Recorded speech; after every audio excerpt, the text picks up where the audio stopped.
بسم الله الرحمن الرحيم. horta marka hore waxa weeye ilaahay baa mahadle mar labaad waxa weeye maanta halkan xafiiskayga waxaan ku qabanayaa war saxaafada ka baxay oo ah midaan waxba ka jirin oo buunbuunina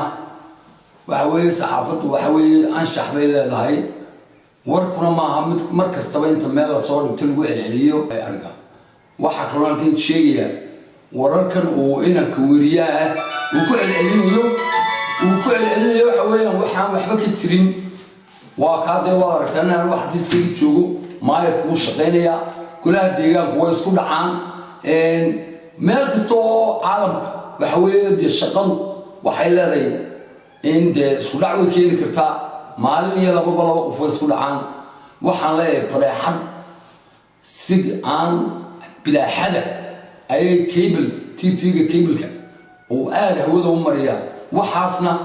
in lagu celceliyo ama lagu noqdo ma habboona waxa weeye maayorku shaqeynaya shaqadiisa waa istaa gulay deegaanka waan wada shaqeynaa wax naga xumi ma jiro xafiisyadeedu way shaqeynayaan laba qof oo shaqo isku dhacay waa la heli karaa insha Allah maalin walba qaar naga sii waaweyn baa isku dhacay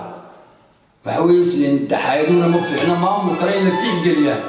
way ku habboontahay marka waxaan leeyahay halka anigu waxaan leeyahay xilligii roobka la galay waxa kaloo fariin u marnaya dadweynaha gobolka Hawd waqti roobaad baa la galay ceelasha dabadooda waqti baa wada yaala abaarihii inaga haray waxaan leeyahay hal iska xaaro qashinka barkadaha dabadooda yaala waqtiga caafimaad daraya ka dhicin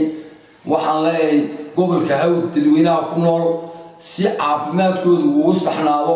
qashinka iyo waxa xaafadaha iyo guryaha iyo barkadaha daba yaala si nadaafad leh loogu qaado aan iska hagaajino aanu diyaar garowno ilaahay uu naga soo furtay abaarihii bilaamskii waa ka roobkii dusheeda taagan meelo kala badan oo maanta ka daayay wajibtaan oo wajaalo kale uu ka daayay ereediisa ilaahay baa inaguna ka baryaynaa inuu caawo ina siiyo marka waxaan leeyahay intii uu waqtiga inoo geli lahaa ceelka ha laga diyaar garoobo ceelasha dabadooda waqtiga laga guro guryaha hortoodana baa la iska nadiifiyo si fiican oo dee ilaahay alla bariga ilaahay uu naga aqbalay dee loo diyaar garoobo raxmadda ilaahay sidii aan caafimaad darro uga dhalan lahayn la isu nadiifina. Wassalaamu calaykum waraxmatullaahi wabarakaatuh.